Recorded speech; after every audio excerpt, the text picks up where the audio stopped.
tu te dis de faire, tu es en train d'abandonner Dieu. Tu t'éloignes de lui. Tu mets une fossée entre toi et lui. C'est ça le problème. Et à l'époque, c'était les Astartés, les Baals, les dieux des Sidoniens et autres.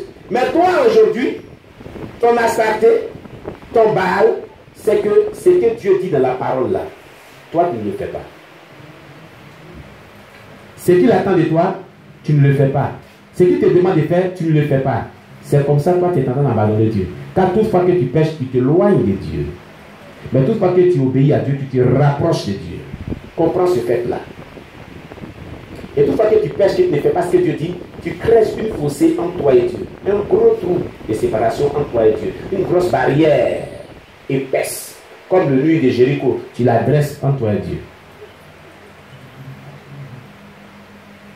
Alléluia. Amen. Je ne sais pas si quelqu'un me comprend bien ce matin. Voilà la justice. Amen. Alors, qu'est-ce que veut dire vivre dans le péché? Qu'est-ce que veut dire vivre dans le péché? C'est tout simplement servir le diable. Je vais te choquer ce matin. Peut-être que tu n'avais pas compris la signification de vivre dans le péché. Mais je vais t'expliquer ça. Vivre dans le péché, c'est servir Satan. Parce que celui qui vit dans le péché contribue à accomplir l'œuvre du diable et le plan du diable. Voilà pourquoi il sert le diable. L'œuvre du diable, c'est de maintenir les enfants de Dieu dans le péché, maintenir les païens dans le péché pour qu'ils finissent leur vie en enfer. Parce que c'est celui qui pêche qui va en enfer. Amen. Vous convenez avec moi? N'est-ce pas? Alléluia. N'est-ce pas celui qui vit dans le péché qui va en enfer? C'est pas ça? Amen. Celui qui vit dans le péché, qui se détourne pas ses péchés, finit sa vie en enfer. Et l'œuvre du diable, c'est de maintenir tout être humain, y inclut les enfants de Dieu, dans le péché pour qu'ils finissent leur destinée en enfer. Voici l'œuvre principale de Satan. C'est son œuvre. Alors, tout ça que toi tu pêches, et que tu n'as pas compris ce principe de vie biblique, tu es en train de contribuer à la réalisation de ce projet du diable. Donc, sans le savoir, tu es en train de servir le diable.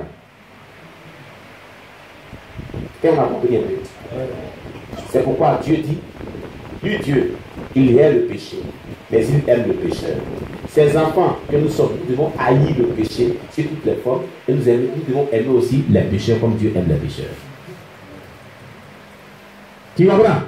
Si tu mens, tu voles, tu calomnies, tu diffames, tu convoites, tu te mets en colère à tout moment sans te retenir, tu as de la haine dans ton cœur, tu as de la rancœur dans ton cœur, tu ne pardonnes pas, tu es malhonnête, tu es impudique, tu te prostitues, tu convoites ce qui ne t'appartient pas, tu désobéis aux autorités établies sur toi. Écoute, tu es en train de t'éloigner de Dieu, t'éloigner de Dieu, t'éloigner de Dieu, t'éloigner de Dieu. Parce que Dieu est saint, n'aime pas le péché. Hein? Alléluia. Vous savez cela? La Bible dit que Dieu est saint, n'aime pas le péché. Toute fois que tu pêches, il est auprès de toi, tu t'éloignes de lui. Parce que le péché ne peut pas cohabiter avec Dieu. Il est tellement saint. Je vais vous donner cette image. Je vais vous donner cette image. Je l'ai donné ici plusieurs fois quand Dieu m'a suivi. Il est en train de me renvoyer ça encore. Pour que tu comprends bien ce qu'il s'en veut dire. Supposons que demain, ou bien aujourd'hui, on t'a invité à un grand mariage, ou bien un grand banquet, et tu es honoré, et vraiment tu regardes dans ta garde-robe, est-ce que tu voulais porter, c'est un habit tout blanc, un vêtement tout blanc.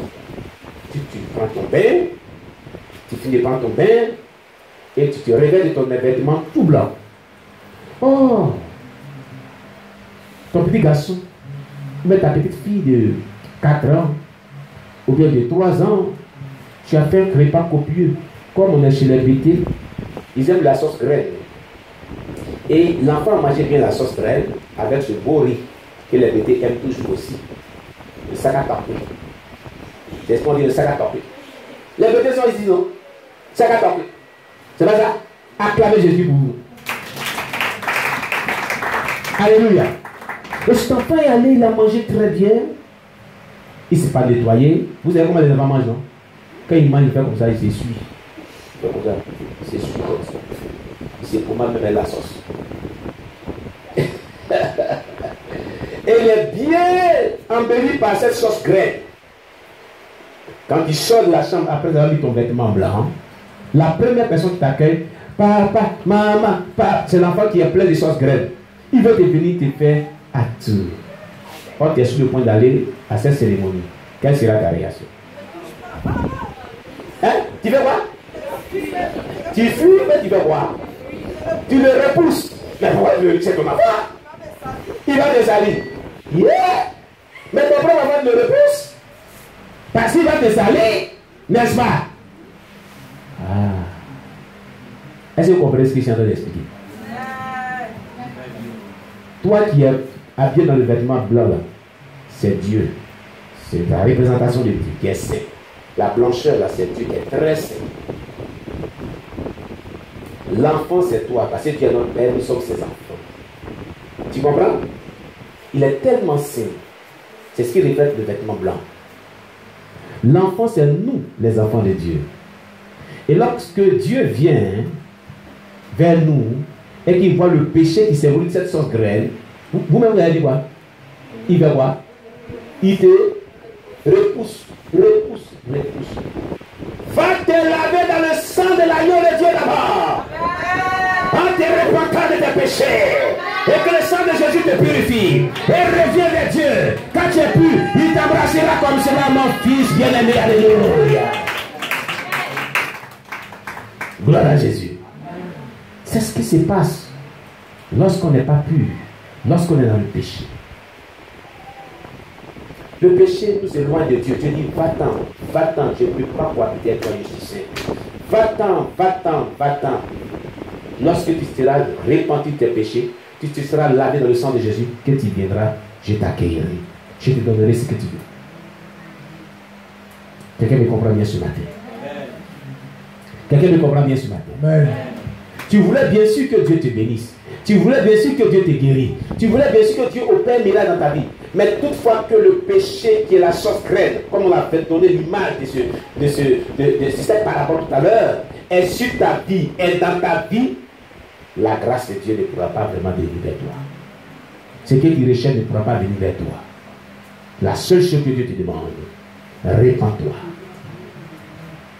Le premier cheminement pour venir à bout d'une situation jugée impossible, le premier cheminement, c'est de faire comme les Juifs. Reconnais d'abord tes péchés. Ils ont reconnu premièrement qu'ils ont péché contre Dieu parce qu'ils ont abandonné Dieu pour aller servir les Baals, les Astartés et autres. Ils ont reconnu ça d'abord. Il y a des personnes qui ne reconnaissent pas leurs péchés devant Dieu. Même devant les humains comme Dieu, ils ne reconnaissent pas, elles sont endurcies, elles ne reconnaissent pas leurs péchés. Pour reconnaître le péché, c'est un problème pour eux. Cette vérité est tellement réelle, mais elles ne veulent pas entendre parler de cela. Quand elles sont prises dans le péché, elles sont en colère quand ce péché est dénoncé. Très en colère, très nerveuses. Eh Jésus! Alléluia. Amen. Donc, vivre dans le péché, c'est servir Satan. C'est servir le diable. Sans toutefois le savoir. C'est contribuer à ces œuvres qui conduisent en enfer. La Bible déclare le salaire du péché, c'est la mort. Mais le don gratuit de Dieu, c'est la vie éternelle dans le Seigneur Jésus-Christ. Alors, ces personnes sont mortes, quoi qu'elles sont vivantes sur le plan spirituel. La mort spirituelle est dans la vie. Le chemin spirituel est dans la vie.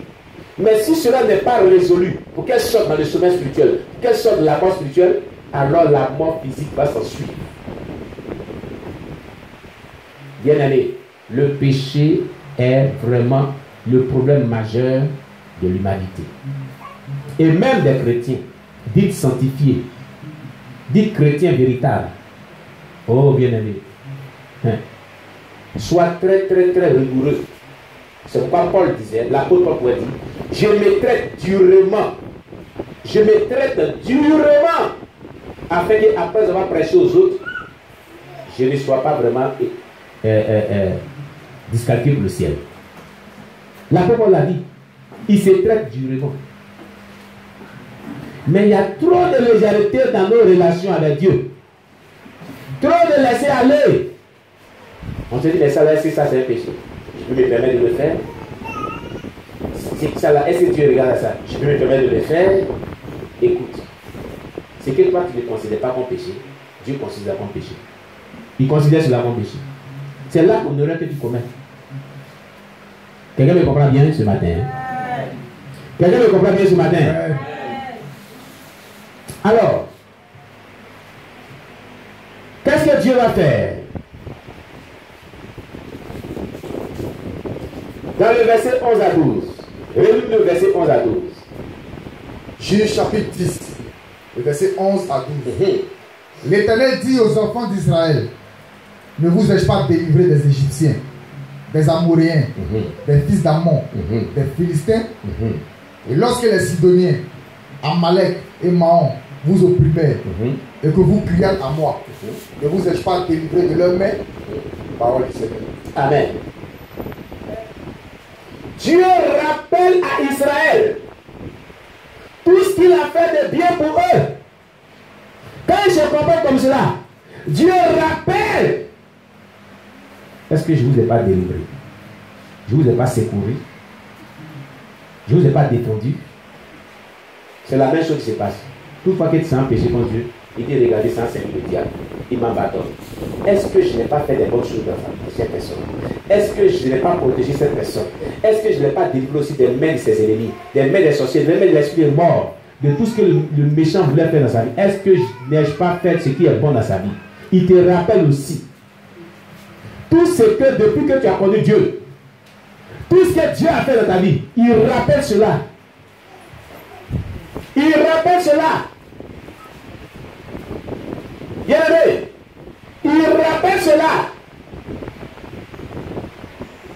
Et Dieu dit, mais pourquoi ce comportement? Qu'est-ce qui explique ce comportement? De pouvoir venir tenir tête et rester vraiment dans le péché, m'abandonner pour aller servir les astartés. Pourquoi? Pourquoi? Ne suis pas le Dieu qui t'a défendu? Ne suis pas le Dieu qui a combattu pour toi? Tu étais presque mort. Les sorciers voulaient te tuer. Une maladie incurable t'avait atteint. Mais tu as crié à moi, je suis venu et je t'ai guéri, je t'ai délivré et tu as vu ma main puissante dans ta vie. Est-ce qu'à ce temps-là, je n'ai pas agi en ta faveur? Mais pourquoi tu te comportes comme ça maintenant? C'est ce que je t'avais dit. Qu'ai-je fait moi, Dieu? C'est ce qu'il est en train de dire. Pourquoi tu m'abandonnes? En demeurant dans le péché, en vivant dans le péché, en faisant ce que tu veux, en n'écoutant plus ma parole, en n'écoutant plus ce que mon Esprit Saint te dit. Qu'ai-je fait? Qu'est-ce que je t'ai fait? C'est ce que Dieu dit. Alléluia. Amen. Dieu rappelle à Israël tout ce qu'il a fait pour Israël. Ce qui veut dire que Dieu veut que ce peuple-là reconnaisse ce qu'il a fait de bien pour lui. Il est en train de dire que ce peuple-là est ingrat, ne reconnaît pas tout ce que Dieu a fait pour